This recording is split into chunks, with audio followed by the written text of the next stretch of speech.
ওই গরিব মানুষটাকে আবার ফিরিয়ে দেবে, এই লড়াই আমি করবো আপনাদের জন্য। তৃণমূলের এজেন্ট বসেছিল, তৃণমূলের দেয়াল লিখেছে, তৃণমূলের প্রচার করেছে, তার সাথে আমার লড়াই নয়, তার সাথে আমার মতবিরোধ হতে পারে রাজনৈতিক, এতটুকুই। কিন্তু যে গরিব মানুষের বিধবা ভাতা থেকে কাটিং করেছে, বার্ধক্য ভাতা থেকে কাটিং করেছে, 100 দিনের কাজের নামে তোলাবাজি করেছে, 100 দিনের কাজের টাকা খেয়েছে, তাদের লিস্ট তৈরি করুন, তাদের কাছ থেকে ওই টাকাগুলো আমরা বার করবো, তাদের আমরা ছাড় দেব না। কিন্তু একজন তৃণমূল করেছেন, একজন বিজেপি করেছেন, বা একজন আইএসএফ এর বিরোধী ছিল বলে তার সাথে আমাকে লড়াই করতে হবে, এটা কিন্তু আমি করব না, আপনাদের জানিয়ে দিয়ে যাই। ধন্যবাদ জানাবো ভাঙড়ের মানুষদেরকে যে আপনারা আপনাদের মূল্যবান ভোট আমার পক্ষে দিয়েছিলেন বলে আজকে ভাঙড়ের সুদিন ফিরেছে কি ফেরেনি? বলুন, আপনারা ফিরেছেন কি ফেরেননি? এই সুদিন ফিরেছি বলে অনেকের আবার বুকে ব্যথা করছে কথা বলেছি বলে, কিন্তু তারপরের কথাটা শুনেনি, শোনাচ্ছে না। আমি মিটিং থেকে হয় ঢোকার সময় না, মিটিং থেকে বাড়াবার সময় কথা বললাম, অনেক কষ্ট করে সুদিন ফিরেছে কেউ না আবার এটাকে অন্যায় করে বা এই ধরনের কথা বলেছিলাম, সঠিক মনে পড়ছে না, মানে কেউ দুর্নীতি না করে এই সুদিনটাকে না আবার ঘুচিয়ে দেয়, অর্থাৎ কাউকে অন্যায় করতে আমি বারণ করেছিলাম। ভাঙড়ে এসে ভাঙড়ের মানুষের জন্য বলেছি, এখনো যারা ভাবছে তৃণমূল ফিরে আসবে, তৃণমূল ওদেরকে উদ্ধার করবে, তারা এই ভিডিওটাকে কাটিং করে আমার নামে বদনাম ছড়াচ্ছে।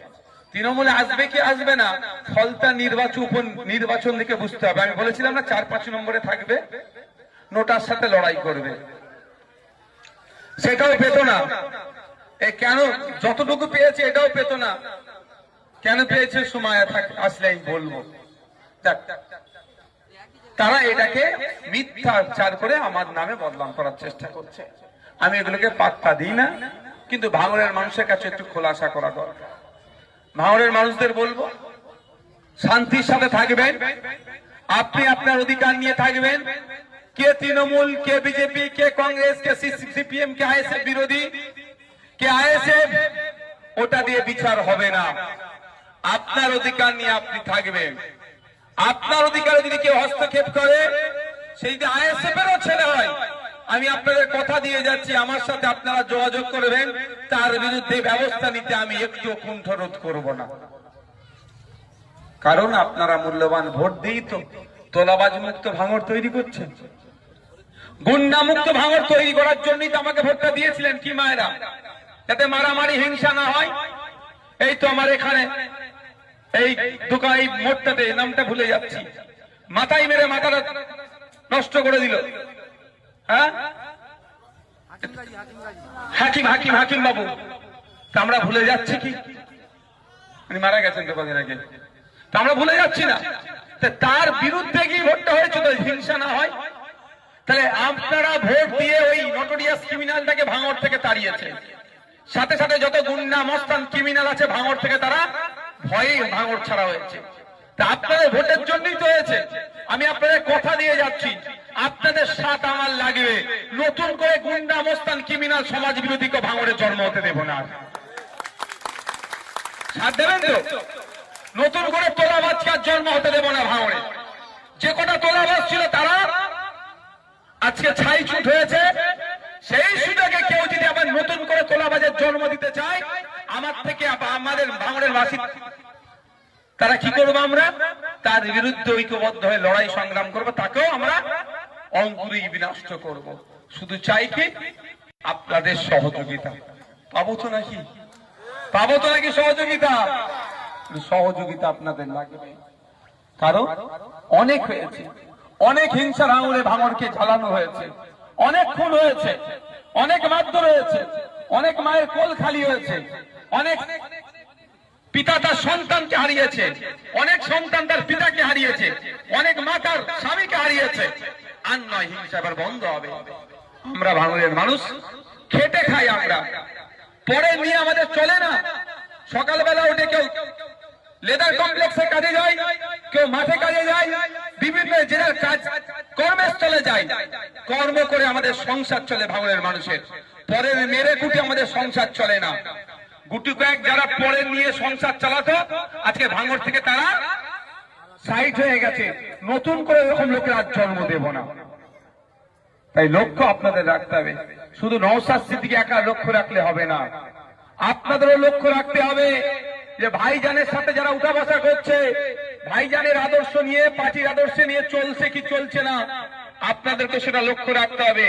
যদি মনে করেন ভাইজানের সাথে আছে, ভাইজান বড় ভাইজানের আদর্শের বাইরে যাচ্ছে, ভাইজান এসে বলে গেল কোন তোলাবাজের আর নতুন করে ঠাঁই হবে না, ভাইজানের পার্টির সিম্বল নিয়ে নতুন করে তোলাবাজি করছে, আমি আপনাদের বলে যাচ্ছি নির্দ্বিধায় আপনাদের বিধায়কের সাথে যোগাযোগ করবেন। যারও যদি পালক গজায় তার পালকটাকে আমরা কেটে দেব।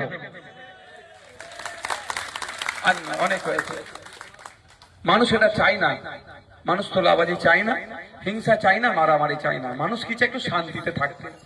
আপনি আপনার বাড়ি করবেন, দলিল আছে, পর্চা আছে, বাড়ির কাগজ আছে, পঞ্চায়েত থেকে পারমিশন করালেন, আবার এখানে বাড়ির সামনে এসে ভিক্ষা চাইবে, ও হবে না। তোলাবাজি বন্ধ হবে। কেন? আপনার টাকা কিসের? 500 টাকা ইনকাম করতে গেলে জিপ বেরিয়ে যাবে, 5000 টাকা তুমি দিতে হবে না, বাড়ি করতে দেবে না। যদি আজকের পর থেকে কেউ ডিস্টার্ব করে এই ধরনের, আমাদেরকে জানাবেন, তার বিরুদ্ধে আইনত ব্যবস্থা করব। সেটা আমার ছেলে হতে পারে, পরের ছেলে হতে পারে। আমার নজরে কারো কে ডিস্টার্ব করা মানে সে সমাজ বিরোধী, তার বিরুদ্ধে আইনত ব্যবস্থা হবে। আর পার্টির যদি কোনো ছেলে হয়ে যায়, পুলিশ প্রশাসনকে বলবে কে ডবল দিয়ে চাপান, সেকশনকে ডবল দেয়। কারণ মানুষ ভরসা করে আমাদেরকে নিয়ে এসেছে। আবার কারণ আপনারা সবাই জানেন আমি একটা সিদ্ধান্ত নিয়েছি।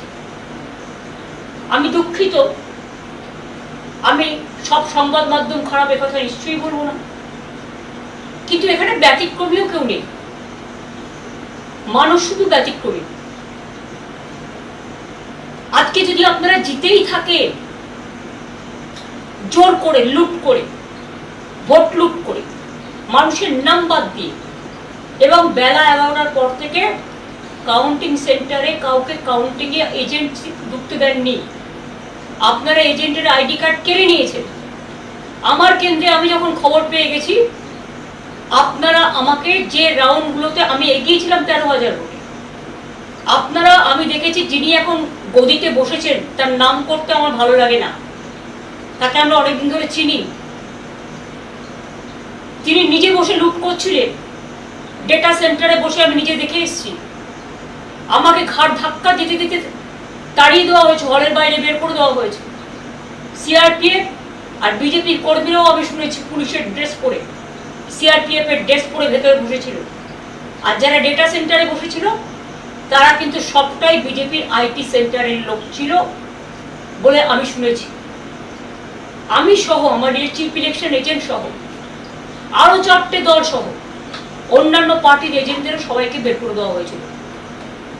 তারপরে রেজাল্টটা ডিক্লেয়ার করেছে জেতার জায়গায় হারা, হারার জায়গায় জেতা। এই পাশাটাই উল্টেছে প্রায় 150 সিটে, এবং সেটা না হলে আমরা 220 থেকে 230টা সিট পেতাম। মানুষের জন্য দোষী নয়, মানুষের জন্য দায়ী নয়। আর যদি সত্যি আপনারা জিতে থাকতেন, তাহলে মানুষের মধ্যে আনন্দ কেন নেই? মানুষের মধ্যে স্বতঃস্ফূর্ততা কেন নেই?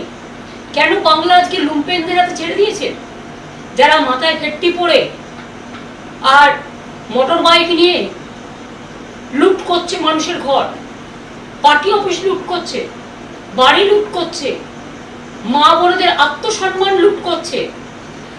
মহিলা ধর্ষিত হবার পরেও ভগবানপুরে মুখ খুলে বলতে পারিনি, মন খুলে, যে আমি ধর্ষিতা হয়েছি। কারণ সেখানে বিজেপি কাকে নামিয়েছে? রাষ্ট্রীয় সন্ত্রাসের নামে যে ফৌজ, যারা মানুষকে, ফৌজ মানে প্রশাসন, রাজ্য প্রশাসন, যারা মানুষকে নিরাপত্তা দেবেন, আজকে রক্ষক হয়ে গেছে ভক্ষক। আমিও এতদিন প্রশাসন চালিয়ে এসেছি, আমি কোনোদিন প্রশাসনে যারা পুলিশের উর্দি পরে অনেক কাজ করে তাদের প্রতি আমার শ্রদ্ধা আছে। আমার সাথেও তো তারা কাজ করেছে, আমরা কখনো এসব জিনিস করতে বলিনি, কারণ এই রাজনীতি আমরা বিশ্বাস করি না। যার জন্য 2011-তে পরিবর্তন হওয়ার পরে আমরা রবীন্দ্রসঙ্গীত বাজাতে বলেছিলাম, নজরুল সঙ্গীত বাজাতে বলেছিলাম, আর এবারে তো রবীন্দ্র জয়ন্তীটাই পালন হলো না। আমি নিজে পারমিশন চেয়েছিলাম, দেয়নি। আমরা তখন আমার নিজের বাড়িতে এখানে আমরা রবীন্দ্র জয়ন্তী পালন করেছি। আজকে এমন অবস্থা, একটা মিটিং করতে পারমিশন দেওয়া হচ্ছে না। প্রতিদিন আমাদের নির্বাচিত কাউন্সিলরদের অ্যারেস্ট করা হচ্ছে, মিউনিসিপ্যালিটি কাউন্সিলরদের অ্যারেস্ট করা হচ্ছে, মিউনিসিপ্যালিটির ঘরগুলো গুন্ডারা গিয়ে দখল করছে। 2500-এর বেশি পার্টি অফিস আমাদের লুম্পেনরা দখল করে নিয়েছে পুলিশকে সামনে রেখে। এবং আমাদের নেতারা যখন পুলিশকে ফোন করে জানাচ্ছে আমার সব লুট করে নিচ্ছে বাড়ি থেকে, আমার ক্লাব ঘর থেকে, আমার পার্টি অফিস থেকে, তখন পুলিশ বলছে ইনস্ট্রাকশন আছে।